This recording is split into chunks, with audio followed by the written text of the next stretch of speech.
Okay, so here we go. Let me just get into it. Hi, I'm Tyson Franklin, and welcome to this week's episode of the Podiatry Legends podcast. The podcast is designed to help you feel, see, and think differently about the podiatry profession. With me today are two amazing ladies. I have Kirsty Nancarrow and Suzie Cray, and they own a business called eMotion Video Training and Production. They are both broadcast specialists, and they are running around everywhere at the moment, all around the country, teaching budding videographers and business owners, and now podiatrists, in all things video creation. So how are you both doing today?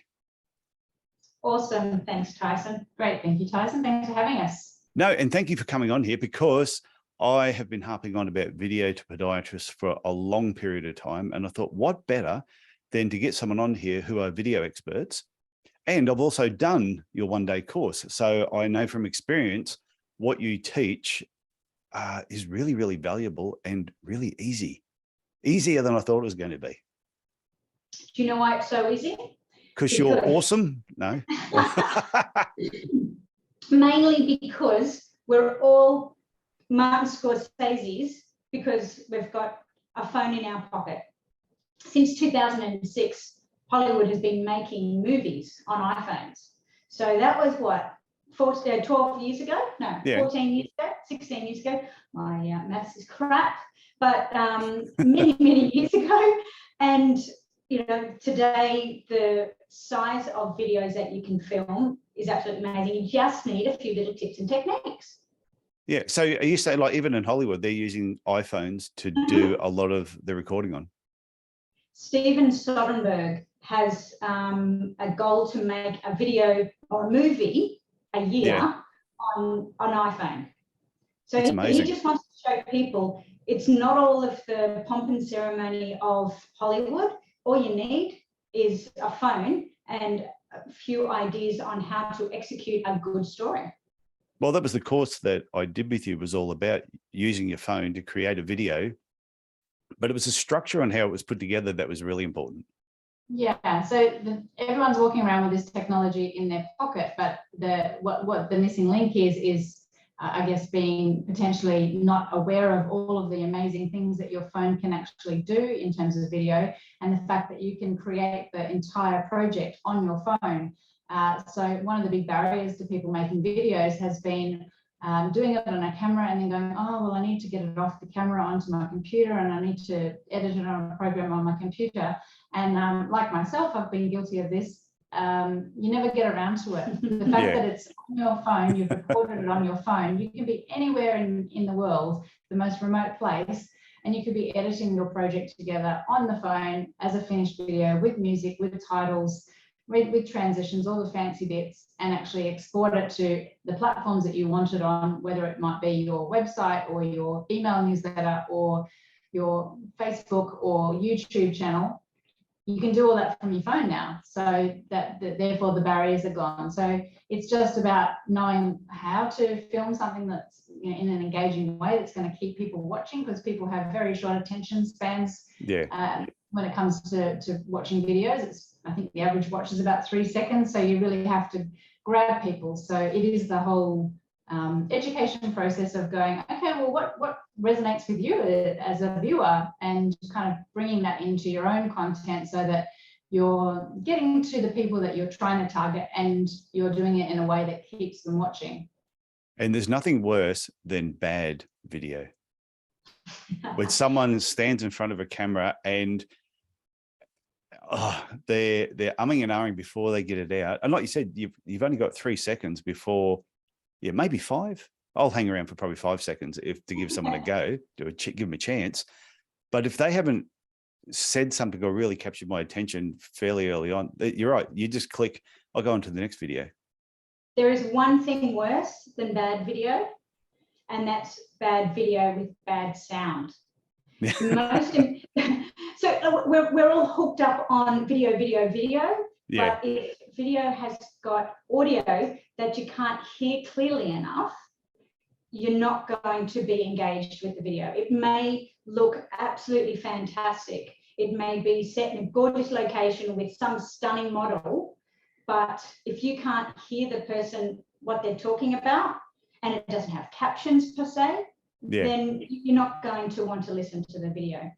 Yeah, I'll agree with that too, because I have watched some videos and they will be, well, I've shot some videos myself on my phone just very quickly, and I know it's a little bit windy.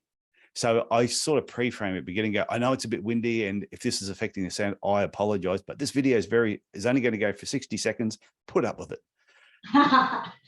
And I think as long as you mentioned it at the beginning, you can sort of get away with it for a short period of time. It's when people, it's just really crappy audio and they don't make, they just think, no, this is just how we roll. This is how it's going to sound. Yeah, the best thing you can do if you're doing videos and you're actually by yourself, you don't have somebody to support you, is do a little test and then have a listen back to it. And then you can pick up on those kinds of things. We're actually delivering workshops out in Alice Springs last week, and it was very windy in the middle of the day when we were doing our filming practice. So we ended up getting, it was contextual because we were filming a video about Aboriginal women rangers, and we got them to stand in the, with the car door open, the ute. So the ute was part of the scene, if you like. It was part of one of their tools of the work, but we used it as a windbreak because that was going to be the best way to get them talking to camera and counteracting some of the wind noise. So you can just be a bit inventive when you're on your own and you're out somewhere where you don't necessarily have the option of going inside or out of the wind. You can always make a windbreak out of another person or a tree or a car or whatever you've got to hand. Yeah, just tell the person, here, just stand there off camera and just block it out. Because I saw that video. One of the videos you shot, I think Ayers Rock was in the background. I think Suzie, you shot the video. Yeah. So I looked at that this morning. Yeah, we flew into Uluru on our way to Alice Springs. So, you always got to make some fun out of a work trip, don't you? Oh yeah. So you fly around to all different places, and I know you're based in Cairns, and you do like half day, full day, 2-day workshops up here in Cairns. So I do recommend any podiatrists that are listening to this in the country, or if you happen to be overseas, when these events come up, you just need to let me know the dates. I can push it out of the podiatry community and let them know, because everyone you don't need too many excuses to come up here for a holiday as well. So why not come up for We also deliver online, so it doesn't really matter where you are. We can do sessions with people over the, over the platform, Zoom and Teams, and we can get the job done wherever you are. But yes, we do love to get out to the nooks and crannies of Australia. So we're more than happy to come and do workshops wherever people are. It's sort of really our point of difference. So, but by all means, come to Cairns for a holiday as well. Yeah, I think so. Come for a tax deductible holiday and leave with a new skill. So ask a question about the video itself. Why do you think video is important for every business, podiatry businesses or businesses in general? I think people want to see who they're buying from, especially if you're in an industry where there are other competitors. What stands you apart in terms of your business and the way you deal with clients? And people want to get to know you. They want to be able to build some trust with you. So I think it's really important when people are shopping around for services like podiatry, for them to actually get under the bonnet a little bit and find out how the business operates, what are the values and the culture, what does your premises look like, and all of these things can be communicated best in a video. So it's just about making the consumer who's making a decision about where they want to spend their money and who they want to be treated by. It's kind of getting them over the line, going, well, actually, I've met this person now, and I've seen where they work, where I'll be going for my appointment, and I feel more comfortable about it. So it can be very powerful in terms of building that trust with your clients. And also, we're just watching so much more video than we ever did, thanks to COVID. I think from 2018 to 2022, video consumption actually doubled. So now watching on average 19 hours of video, and I'm sure that includes streaming services and regular television as well. But we're consuming more video than we ever did. So that sort of tells you that you got to go where the eyeballs are, really. Yeah, I must admit, I probably pre-COVID, I watched a few videos, but not a lot of video. But I would say now I probably watched 3 YouTube videos this morning just about lighting and sound, because I was just buying some new equipment. But I tend to be on YouTube a lot, watching different. It's because it's one of those places too that when you've got a question, you're thinking, oh, how do I learn about this?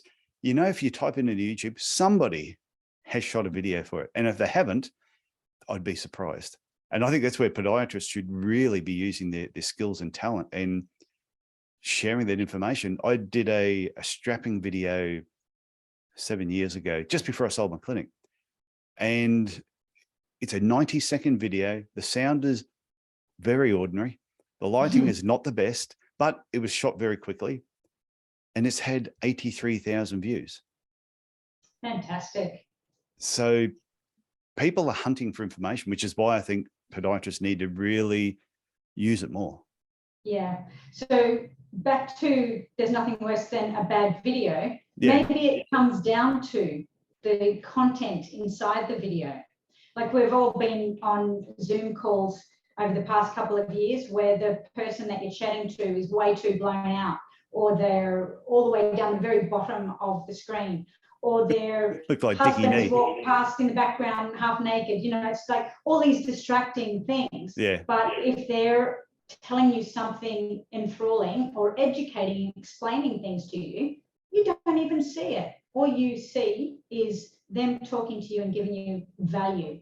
96% of people say that they've actually watched a video when they're wanting to learn more about a product or service. So there is no doubt that if you're a podiatrist, you could do endless videos, just shooting the breeze on podiatry, little topics, little subjects, so that when people need a podiatrist, they're going to go, oh, that dude Tyson that is always teaching me stuff, he obviously knows what he's talking about. I'm going to go to him. Yeah. Well, it does make sense. When going way back before everyone was watching YouTube, and we used to shoot TV commercials for our podiatry clinic, the amount of times that I would be out somewhere and people would stop me and say, are you the TV podiatrist? Or we would just be talking and they say, I know you from somewhere. And we'd be sitting there trying to figure out how we knew each other. And my wife would walk up and go, you've seen him on TV, or you've seen the videos that he shoots and he puts on Facebook back in the early days. And they go, oh yeah, that's it. That's where I've seen you from. So, and straight away it made the conversation easier, and they trusted me faster because they had seen me multiple times talking about different things. And yeah, it just made my work life a lot easier. Yeah, absolutely. And then you've got that perennial content. So if you're doing a tip or a process for people, that's something that you can then use again and again. And it might be a common problem that people have. And you're just like, oh, how many times do I have to explain this? Well, you make one video and you're instantly solving that problem time and again for people.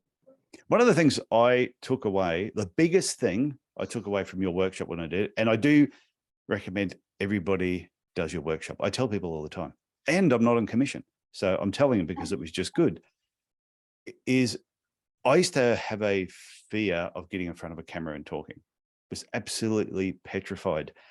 And I'm a lot more comfortable now because I've shot so many videos. I can stand in front of a camera and rave on for a period of time.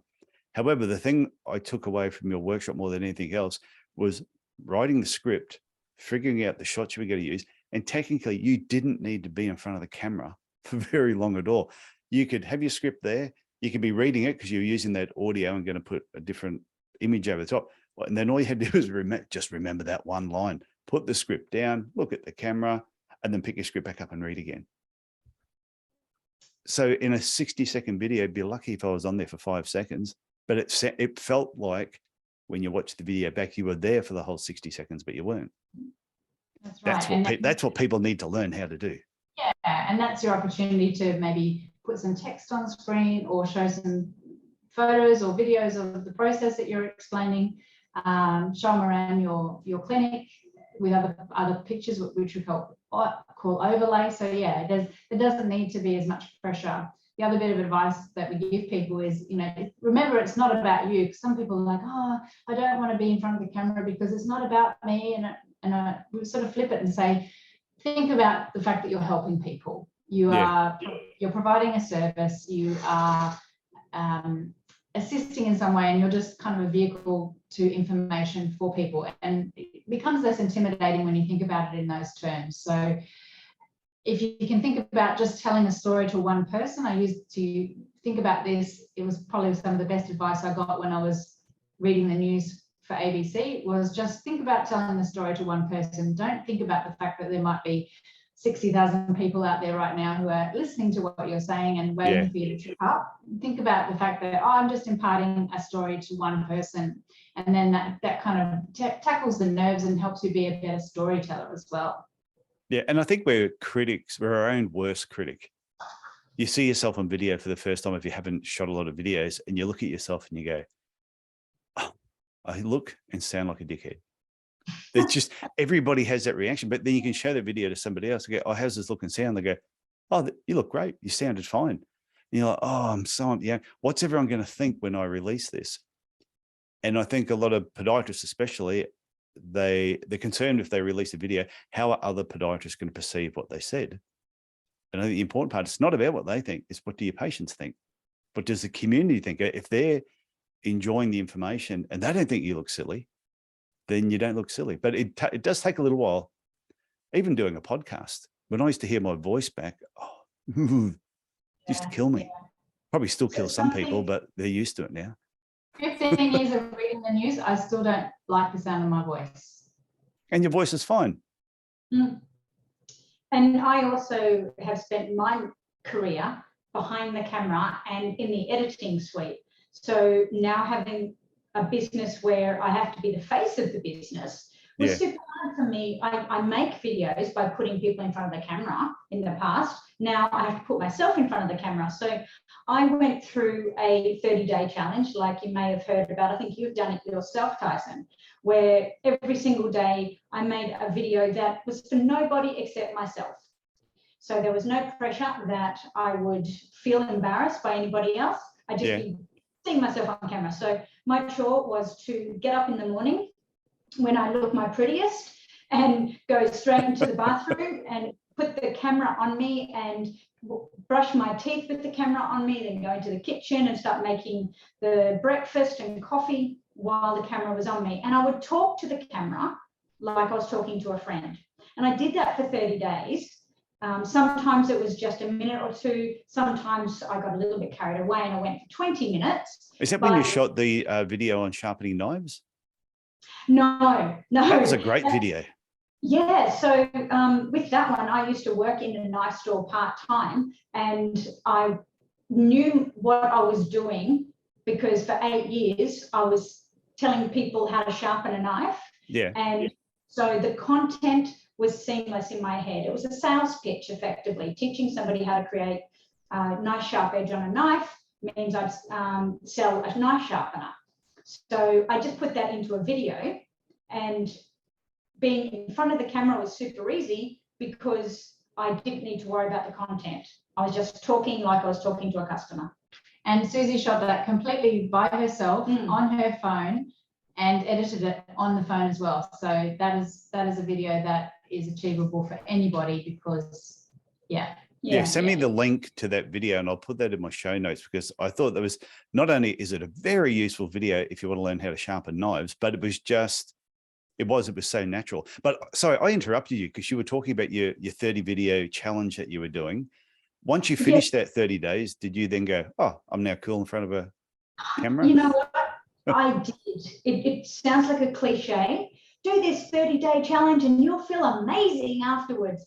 But it honestly, authentically did. I knew I had to get over this hurdle because I'm the video specialist. I'm, trying to encourage people to be in front of the camera. So I felt like an imposter because I didn't want to be in front of the camera. So I did it, and I did surprise myself. Now, Kirsty can't get me off the front of the camera. So I haven't noticed that. I agree that I still don't think I look good. I don't think I sound good. I blabber, I blither. I'm a bit of a goose, but it doesn't matter, because if I'm talking to a friend or I'm talking to a camera, I am Suzie. So I've got over myself and my ego, and I'm just in front of the camera now. And I think it's really important though, about being yourself, because I've seen some podiatrists that'll shoot a video and I know what they're like in real life, and they might be a little bit goofy and a bit funny, but then they shoot these videos and they're so stiff because they're trying to be so professional, and then they're wearing like a tie. I'm going, what? I didn't know you owned a tie. And I think it's just really important just to be yourself. And you might make a bit of a mistake on the video, and so be it. Guess what? You're human. I think people really like authenticity. So definitely don't be trying to put on a different persona or a different voice or any of that, because that's not what people are going to get when they come and see you in your clinic. They're going to get a different version. So it's better that they see the version that you really are. Yeah. A friend of mine has a Dave Freeze, and you go to his website and he's got a video at the front of his website, and it's like an introduction to their office. But the lady who's talking at the front, she's doing this really nice speech for about the first 15 seconds. And then she makes this major stuff up, and everybody in the room just absolutely loses it. So she's trying to say, I can't remember exactly what it was about them being trustworthy, but she almost says the exact opposite thing. Just one word slipped, and everybody has cracked up laughing, and they kept it on there, and then just kept it going. And he was saying the amount of feedback they've had from people who saw that and realized, this is the law firm I want to go to, because they don't take themselves too serious. And that's exactly what you get when you visit them. Yeah, exactly. So another good thing I've seen people doing videos for lately in podiatry is using it to advertise a position vacant. But they're looking for a podiatrist. They're doing videos and showing them through the clinic, and this is where you work, and they're showing it parts of the town that they live in. And I've seen 4 now, and fantastic.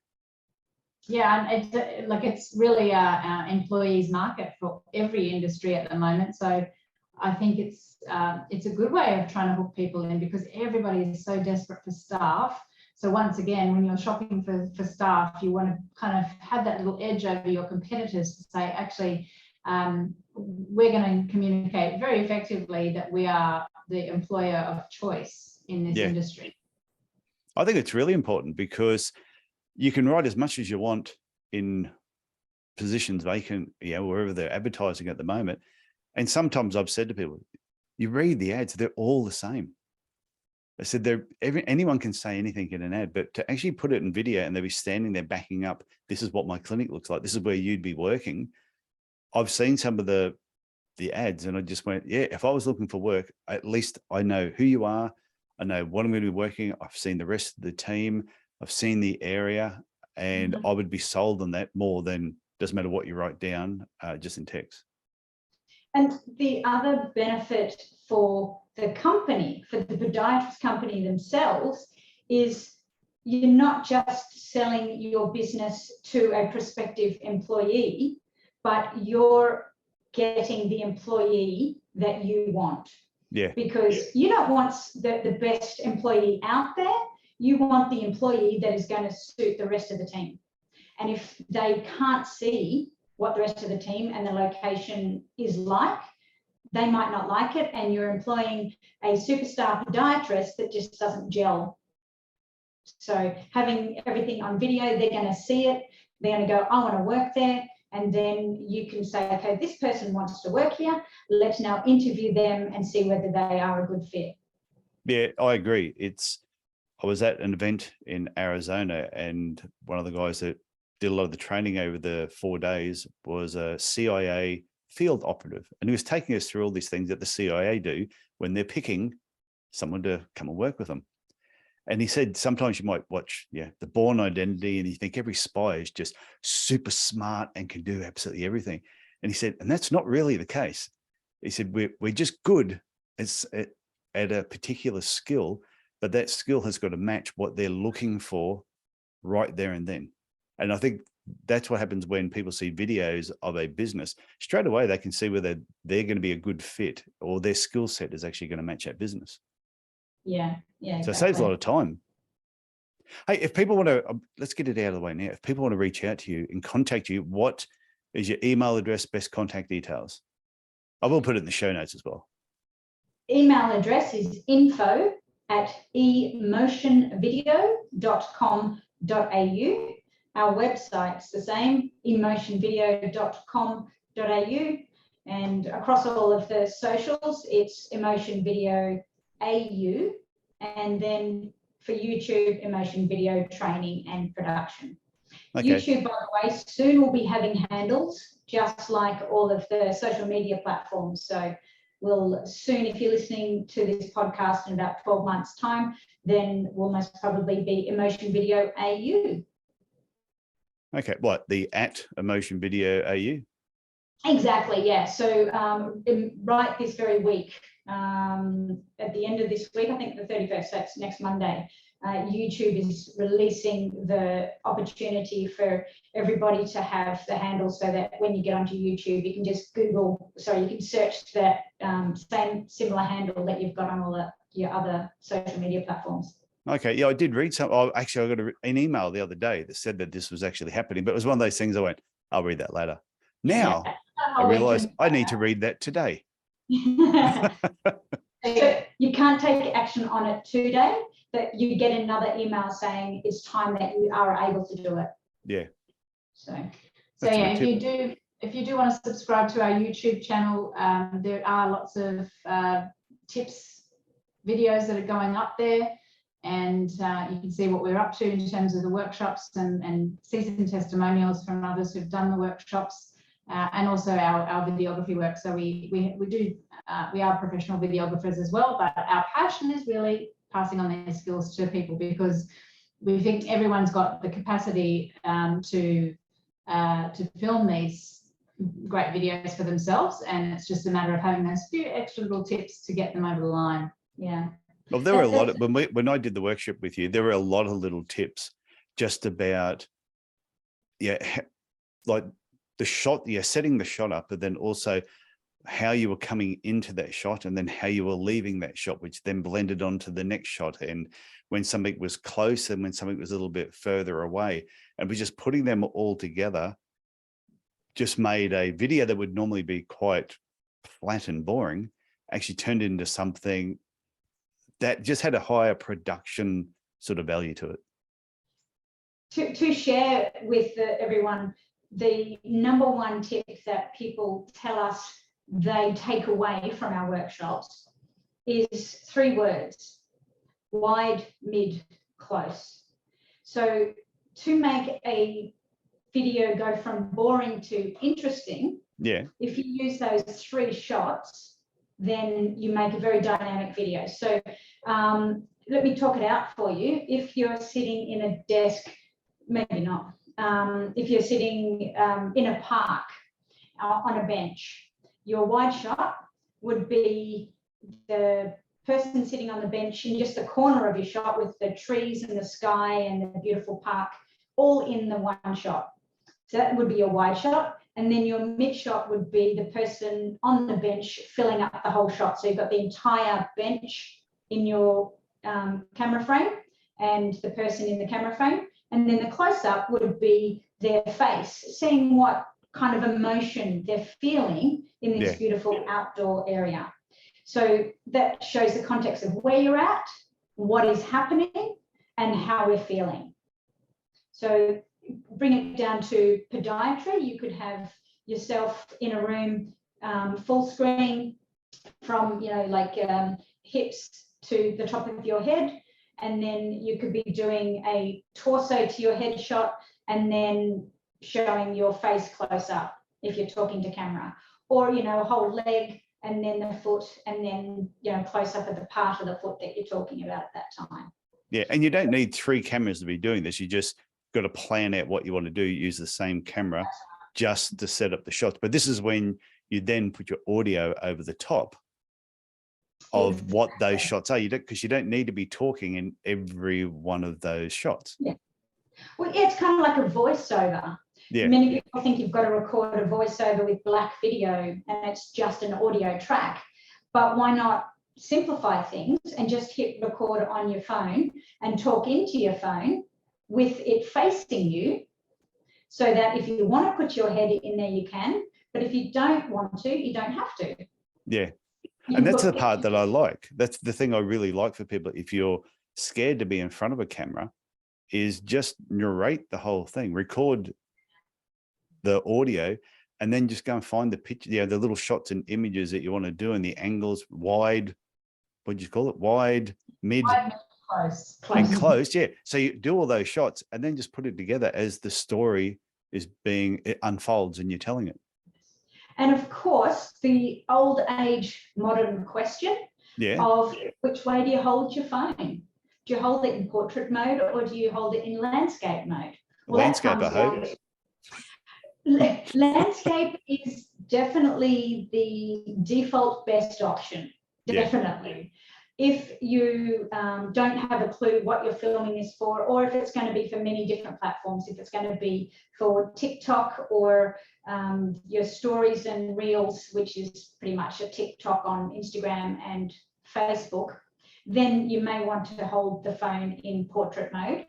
But if it's for everything else, especially YouTube, your website, potentially for television broadcast, then you want to hold your phone in landscape. If you have no idea what you're going to be doing, hold it in landscape as well, because you can repurpose landscape footage and make it into portrait, but you don't get good quality pictures when you film something in portrait and then try to make it into widescreen. That's why on the TV news, you're always seeing that iPhone footage and with black on both sides of the screen. Yeah.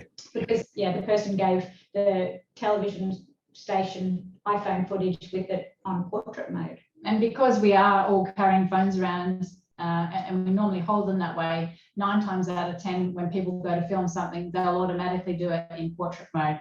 So we kind of encourage people to think about who the audience is going to be for the video and where it's going to go, and that should determine which way you're filming.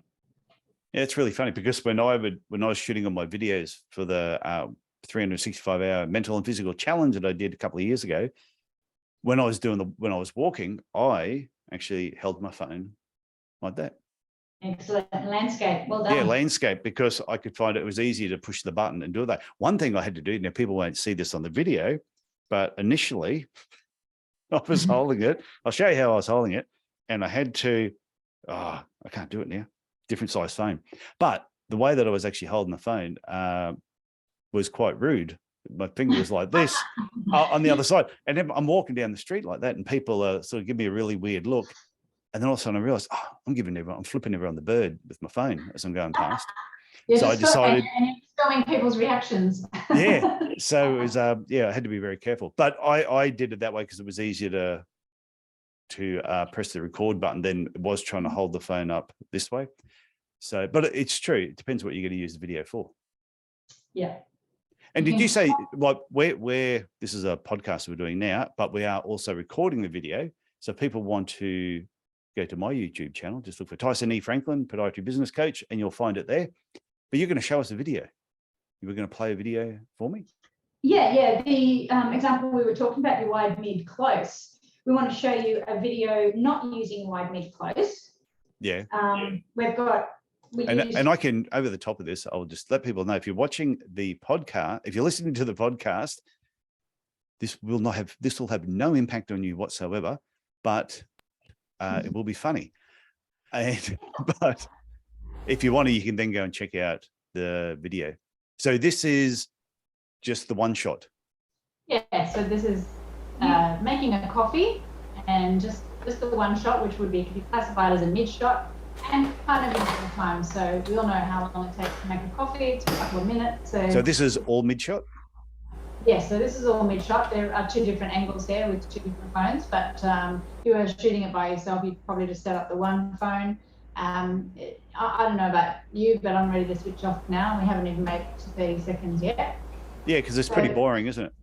It is pretty boring.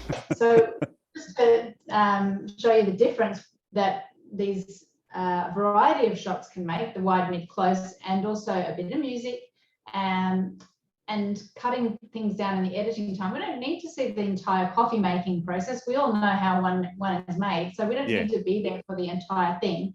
So this is an example of exactly the same activity, but much more engaging. I like the music. That is the coffee machine going, in case you're wondering. Or milk getting poured in. That's the milk frother.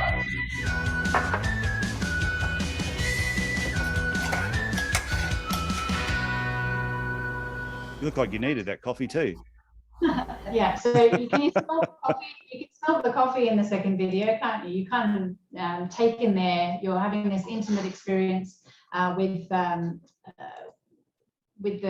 coffee that's being consumed. Whereas the first one, we're standing a bit away, and yeah, we can see a coffee's being made, but it's like, so what? That first one was really exceptionally boring. But that second one, as you're doing it, like I said, I'm narrating over the top of it, but as you're doing it, it was telling a story. It was telling a story without even telling a story. You did all the close-ups in the right spots that I actually enjoyed it. You got to see the froth of the coffee, and everyone judges a coffee by the froth, and the simplicity of just pressing the machine button, like finger close-up, is a satisfying shot, because who doesn't love like if you're into coffee, pressing that button means that my work here is done. The next thing I have to do is enjoy the coffee. Yeah, I have the 4 Ps that I go through. It's power, pod, pill, push. Oh God. So I press the power button, then I put the pod in, then I have one of those sugar pills. I put the sugar pill in, and then I press the play button to make a coffee. So I just, in my head, I've got to go, remember 4 Ps: power, pod, pill, push. Every now and then I'll get distracted halfway through, and I'm like, now I've got to go back and start again. Oh, God. So just to explain, to shoot something like the second version of the coffee video, the much more engaging one, we actually made 4 coffees. So the idea is that we make this all look seamless and like one process, but the reality is we have to keep repeating what we're doing so that the videographer can reframe and shoot it from a different angle. And then that's the beauty of editing. It all gets put together. So it looks like we're just making the one coffee. Yeah.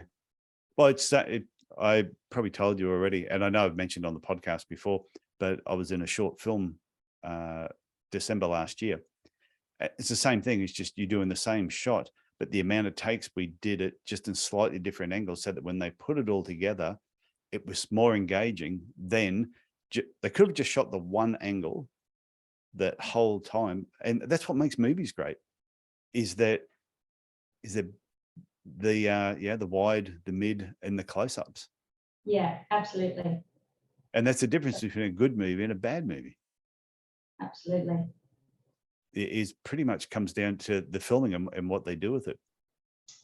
Yeah, and calling action through the making of that coffee sequence was very important as well, because Kirsty was ready to pour the milk, but I hadn't hit record on the camera.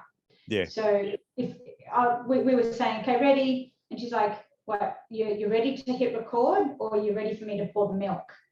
So it sounds like, you're a small timer. Why do you need to be acting like you're in Hollywood and calling action? But it's just a very clear, defined word that everybody knows that you're recording and the actor is ready to do their scene. Yeah, my wife has a great knack of not pushing record, thinking she's recording. Then when we're finished doing it, to turn it off, she's pressed record and films her feet. And we were in Disneyland, and all of a sudden there was this door that when you touch the handle, all this electricity sort of shot out from it. And I said, hey, Christine, film this. This will be really funny. So I got into my acting mode. I touched the door handle and I pretended that I was electrocuted, and I bolted around all that. Then I hit the ground and I rolled down these steps onto the road. Oh. Everyone has pissed themselves laughing, thinking that was amazing. I said, let's watch a video. And we put the video on, and all we heard was Christine say, that was hilarious, and a picture of her feet. Yes. And she said, oh, go up and do it again. But when you're in that moment of doing it, to do it a second time, I wouldn't have been able to pull it off. Yeah. And that's the other thing about being able to make videos. You can be spontaneous when you know how to shoot good videos on a smartphone. You can be spontaneous. So we teach both sides of the process, and there's no denying that the quick reels that are on a lot of the social media platforms now are the ones that are getting viewed a lot and a lot more engagement. So we can make a nice, highly produced, well planned out scripted video. That's fine. If you're trying to reach particular audiences, or particularly younger audiences, then a quick instant video of some spontaneous moment like the one you just described is possibly going to get watched a lot more than something that you might have put weeks of planning into. Oh, they would have got 1 million views, that one, but yeah, didn't happen. We do video editing courses in person as well as online, but you can also just do the editing in the Instagram and Facebook apps as well. You can do a live recording, taking that Disneyland video as a perfect example. You can just hit record, and then once you stop, you can put some music to it. That is all the trending music at the moment, as well as some captions, some stickers and emojis, and some text on screen, and just then hit publish, and you've literally done it in 5 minutes. So when people say, oh, I want to do video, I know how important it is, but I just don't have time. That line doesn't fly anymore. If you've got an idea for a video, just grab your phone, put it in front of you, go onto your social media platform editing app. And as Kirsty says, the reels and the stories are tracking better than normal news feeds at the moment. Yeah, it was some notes that I took at the conference that I went to, and this was something that somebody actually said, and I put next to it about people should do videos. And he just said, they know what to do, they know how to do it, but they just don't do it. And that, to me, that relates to videos. When people they know they should be doing videos, they just need to find a simple that's why I recommend your course all the time, is because when people understand how simple it is to just shoot a video, and then the editing isn't really that hard, the amount of content they can create in their business for their patients or for potential patients is just a game changer for their business. And a tip as well is to film in bulk. So, you could be sitting in your office doing a recording of like 20 different videos over 1 hour. And then, the next day you could set aside some time to top and tail all of those videos and scheduling them to be published. So you don't need to do one entire video from the beginning to end, publish, and then do it another. So you don't need to schedule, an hour every single day to be able to get this video done.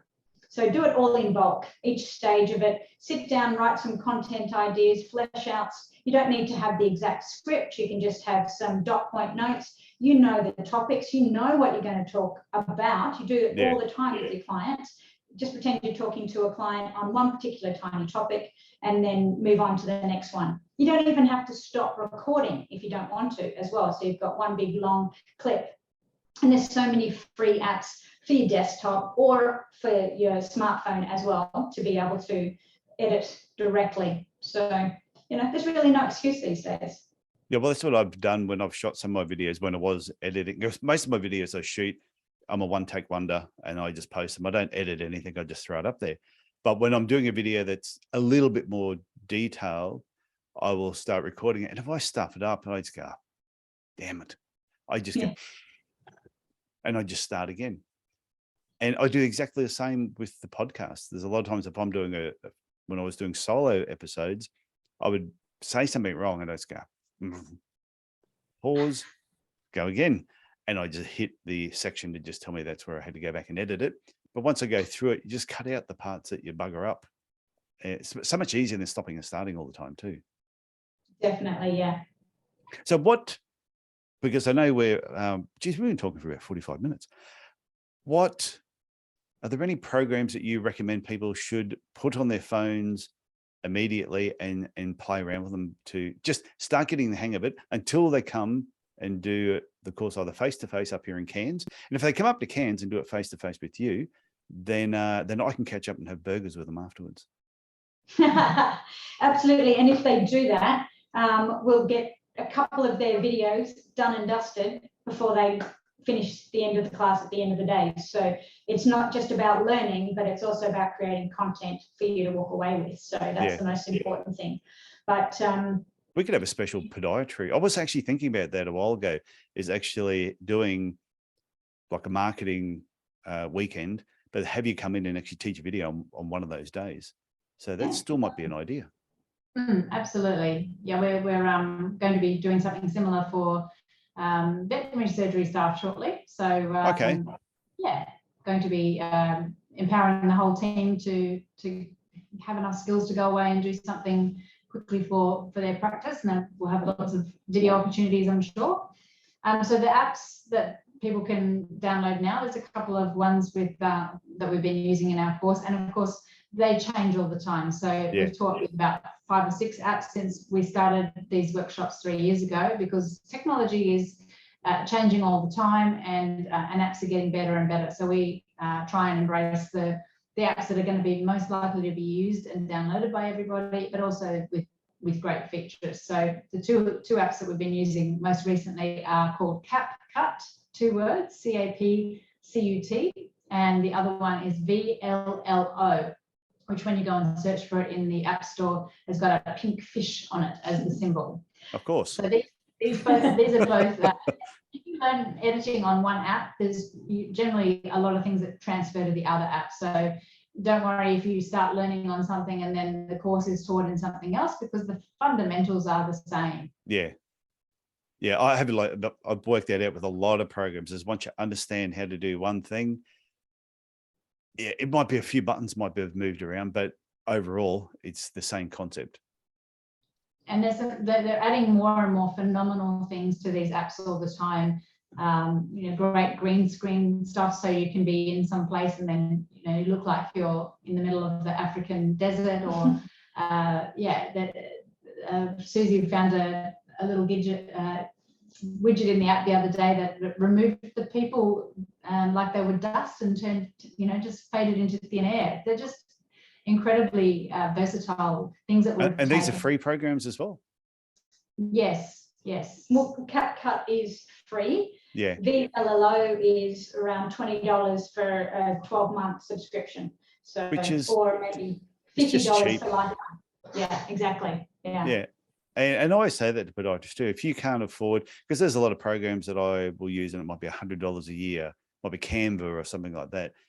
And I've heard some podiatrists go, "Oh, geez, that's a bit expensive." And I go, seriously, if you can't afford that, like these small amounts of money to make your business better, make your videos better, then you shouldn't be listening to this podcast. We started cringing at costs of so many subscriptions to run businesses, but then we decided to see them as employees. And as employees, they're cheap as chips.